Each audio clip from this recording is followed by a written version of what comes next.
distinguished panelists today, Professor Dr. Huma Baqai, the Rector of the Millennium Institute of Technology and Entrepreneurship, Karachi.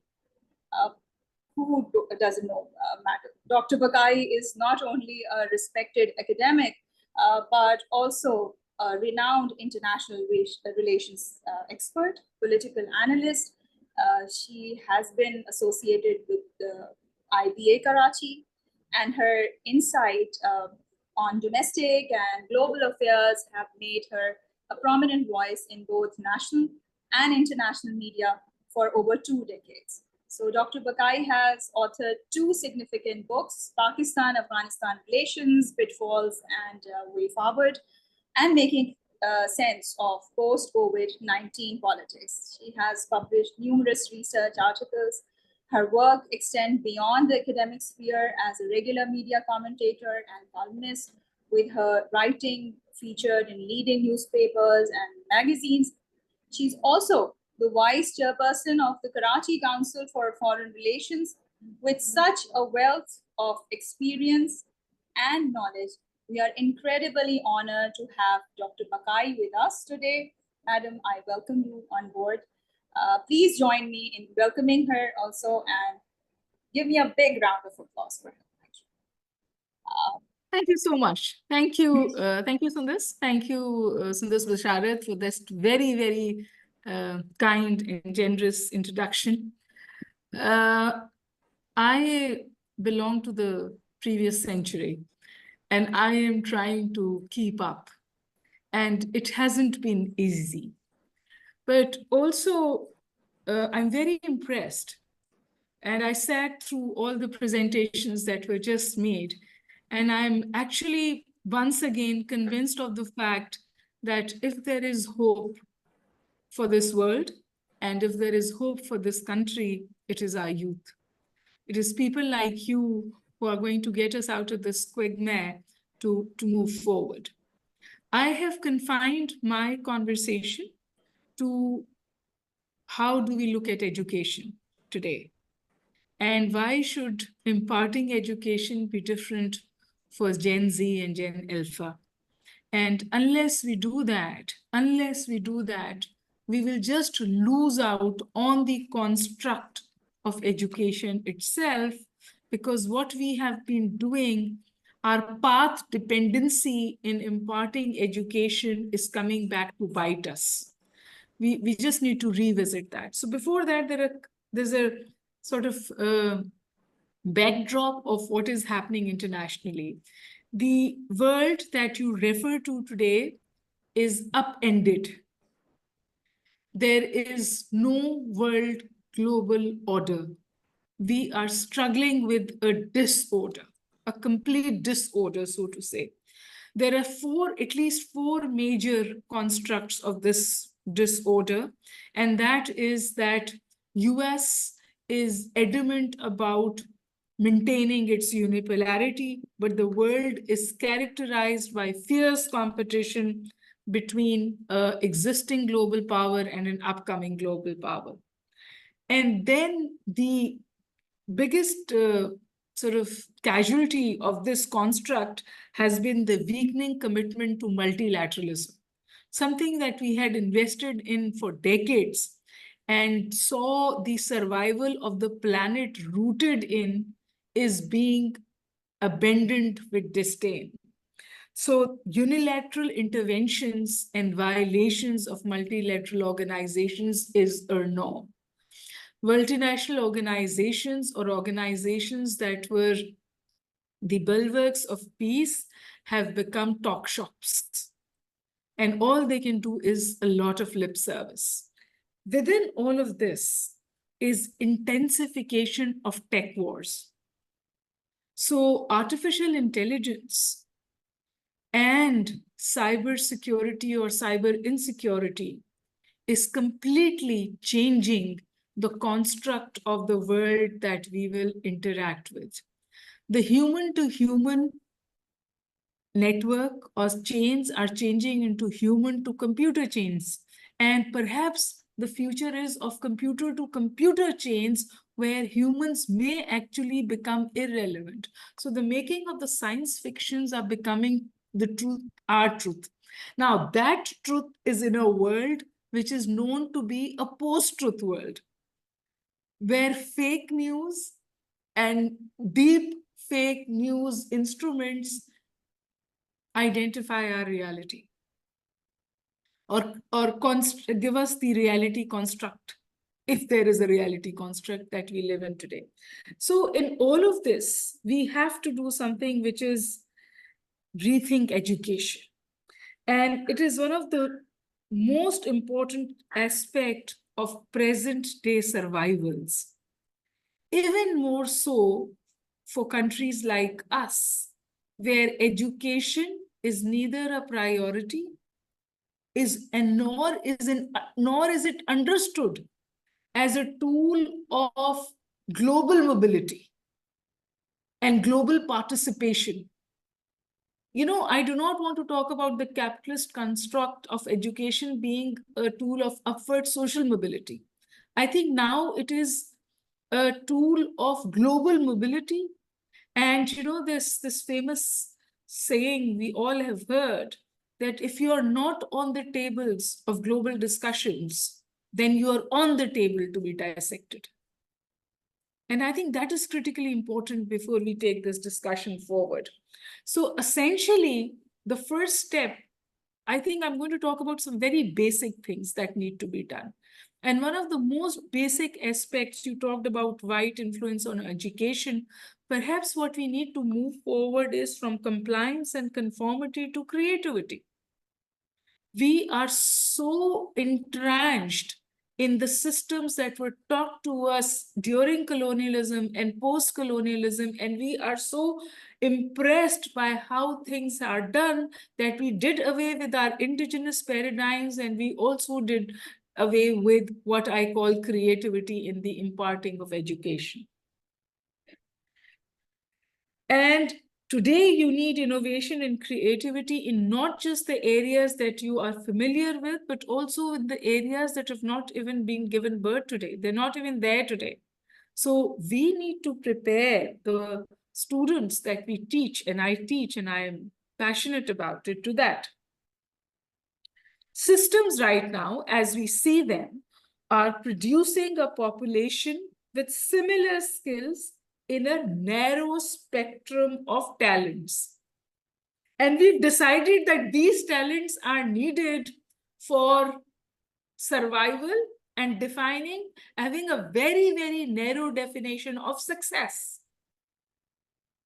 And thus, this narrow definition of success tells us that this is what education should be all about. So basically, from perhaps class 8, grade 8, we keep telling our students that, or we keep telling ourselves, or we prepare curriculums with one option in mind, and that is creating or catering to the job market. Now, these narrow populations that we are creating are producing both bottlenecks in the job market because there are no jobs, and that's a global phenomena, but they're also creating what I call thinking bottlenecks, because we are so entrenched into thinking that this is my ladder to success, and we ground our students to think the same. We are dealing with Generation Z, like I was just pointed out, which is 1995 to 2009. And Generation Alpha, which is 210 onwards. Now, all of these people are digital natives, comfortable with using apps and codes as their parents were, or I was, with flipping the pages of a book. I still like reading a book. I love the feel of a book. But I am not averse to somebody who does not get his information from books and has found an alternative way to access information. But my problem is that we have given so much premium to information that we have completely forgotten about that information is raw. There has to be deductive knowledge. There has to be a synthesis of knowledge. And this generation, Generation Z, and more importantly, the Generation Alpha, is not impressed. It does not get impressed by information. They want knowledge. They want deductive logic. They want to make sense of this information overload, and they want to be equipped with tools where they can differentiate between useful information, imposed information, and fake information and real constructs. Those are the kind of tools they are looking for. So this is a generation, ladies and gentlemen, which is looking beyond information. Our teaching paradigms are still stuck in information. And because this generation, because of the information available to them, are globally interconnected, so they see through things. They will see through a bad teacher. They will see through a badly prepared lecture. They will see through when you're making up information for the knowledge that when you are substantiating knowledge with information. When you have nothing to say in the classroom except what you wrote on the slide. So there is a coalition P21, which is the Partnership for 21st Century Learning. And they came out with 4 skills. And please, Bashara, tell me when my time is up, okay? So he identified 4 skills for today's. These are called the 4 C's. And the 4 C's, they're very simple. There's no rocket science to it. And the 4 C's are creativity, critical thinking, communication, and collaboration. So the tech construct has pushed it into silos. The 21st century critical skill is collaboration. So this is a paradigm shift that we need to bring in.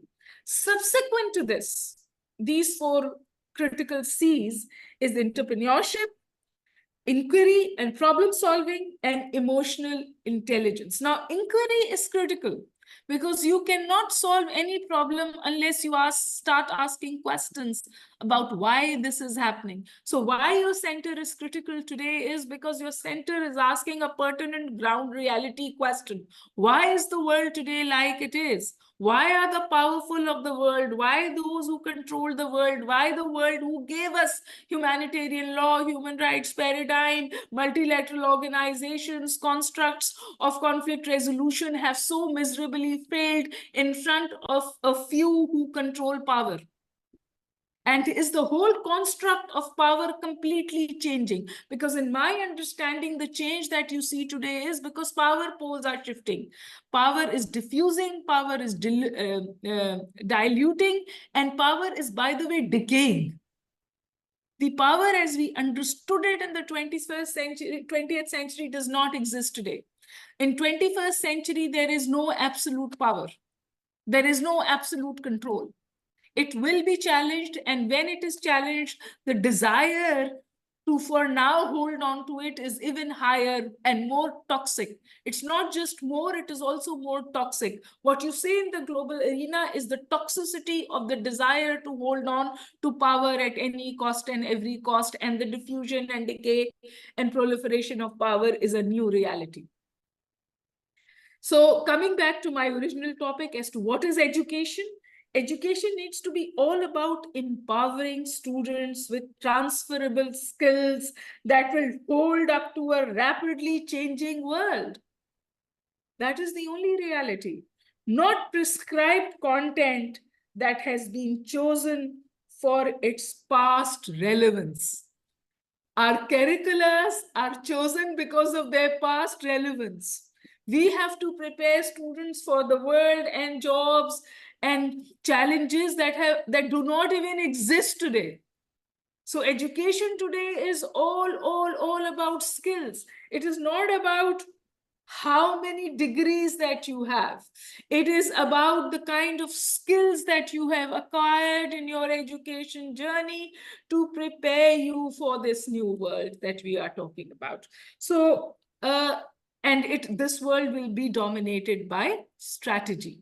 So the more pertinent thing that I and you as educators should be talking about with the communities of the alphas and the Zs is the strategic use of technology.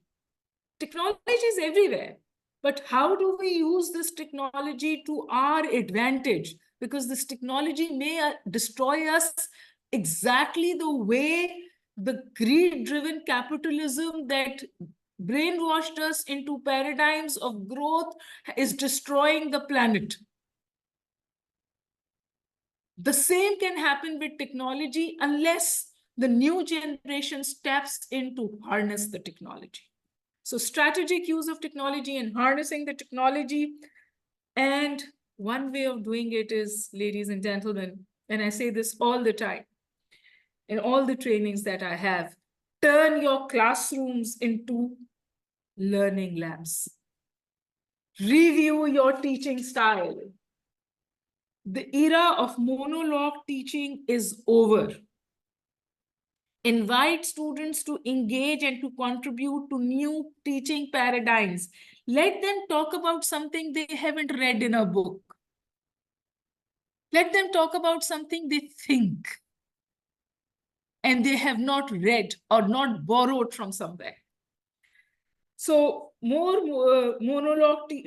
from monologue teaching to interactive sessions and group work, collaborative rather than one-way flow. Give them something very intense to read and ask them to sit in a group of 5 people and discuss those intense 10 lines, and let them reinterpret them.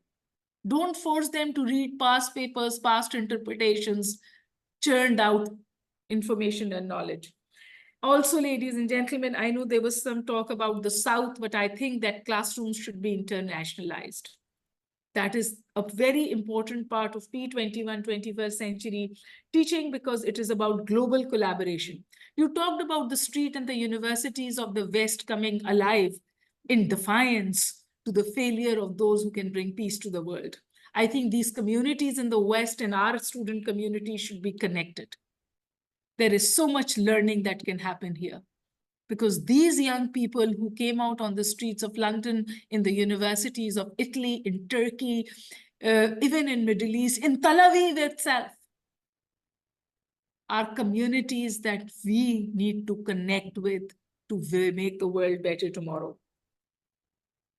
So using tech is not enough. Using tech innovatively and creatively, creativity ke saath with communication, emotional IQ, and revisiting the definition of success. Now, what we are missing out on is social sciences. So our investment in tech and science and the importance of STEM education is not to be subtracted or diluted. But at the same time, please lubricate these disciplines with art, with culture, social sciences, with literature. These disciplines that allow to broaden your thinking process, introduces you to the concepts of inclusivity and tolerance in real terms, tells you stories about real life, and allows you to relate to those stories and differentiates between you and a functioning, very efficient robot. So distinction between humans and robots should always be maintained. What makes us human is our empathy, our ability, our emotional IQ, our ability to understand the pain that is happening miles and miles away. How a starving child in Gaza brings tears to my eyes, and a mother crying for her children brings tears to my eyes because I am a mother. This is the essence of humanity. In our quest for 21st century tech-driven world, tech-geared world, we should not lose it somehow.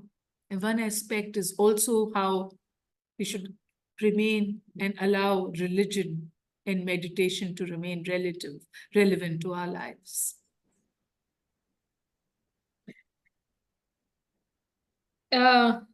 So from knowledge silos to collaborative hubs, not from job trainings, but to prepare students for a better life, to live on a better planet. Use the frameworks of democratizing knowledge, allowing people, introducing students, telling students that there is just so much that you can acquire from what you think is available. You know, one of the biggest, I'm going to go slightly off the topic, but I think it's important. You know, one of the critical problems in the third world countries is that because of digital divide, internet apartheid, students largely from poor stratas acquire their information from forums like Facebook and TikTok. We need to shift these digital natives who completely understand internet to move from Facebook and TikToks to original source of knowledge. And that is MOOCs. And these are various open sites. All big universities in the world have opened up their lectures. They have opened up their subjects to anybody. You can go and study anything. They will only ask you for money. This is Harvard, this is MIT, this is Chicago University, you name it. They will only ask you for money if you ask for a certification. If you just want to acquire knowledge, it's free. They have opened it, they've democratized it. Last word, educational frameworks in Pakistan. I have nothing pretty to say, I'm sorry. There's policy lethargy and educational disparities. Education is not a priority. The state is abdicating in the name of privatization. Remember, markets work for profits and not for needs. If in a country's education is privatized, it will become more exclusive and more elitist. Somebody has to be working for the needs in Thar and elsewhere, where education is equally needed, perhaps more needed. And thus, the state may privatize, but it cannot abdicate. And where there are no profits, private sector will not go there. Private sectors are driven by profits. And this is the greed-driven capitalism that is destroying the educational construct. It has already destroyed it. The policy is unable to keep pace with the fast-changing demography, changing dynamics of our rural-urban divide, fast-paced urbanization, changing market demand, dwindling job markets, and pivoting to skill-oriented curricula in collaborative models with market and industry. And last word, I don't know if I've taken more than my time. It's not enough to say that you have an education emergency imposed. You need to put your money where your mouth is and walk your talk. Thank you so much for your time and attention. Thank you so much, ma'am. It is always very hard for me to stop you because I always love listening to you. I've been told by my team to give you a heads up to just stop somewhere, but I didn't take that liberty. So no, I cannot do that. Not only you're my teacher, but you're always been my inspiration. So I can't agree more. There has to be synthesis of knowledge. There has to be some equipment with the tools, and we need to rectify the fake information. Our teaching paradigms are stuck, and the concept of yasalunaka, to question, is exactly what you stressed on. And the best thing that I liked were 2 points: turn your classroom's reality in learning lab, and as well as the missing component of social sciences is empathy. So thank you so much, ma'am. It's an honor again to have you with us. I'm very thankful to you. I'm very thankful to your team, Sundus Alam Khan. I always share a joke with her that people think that I am Sundus Alam Khan, and I take that liberty always. Whenever you are saying thank you, Sundus, in your speeches, so I take yes, that's my name. Thank you to you. So thank you to Fahad and Saud. Thank you so much. We'll be looking forward to you in our future talks as well. Thank you. That's all from Karachi side, and let's head back to Lahore. And Mariam will be taking the podium now.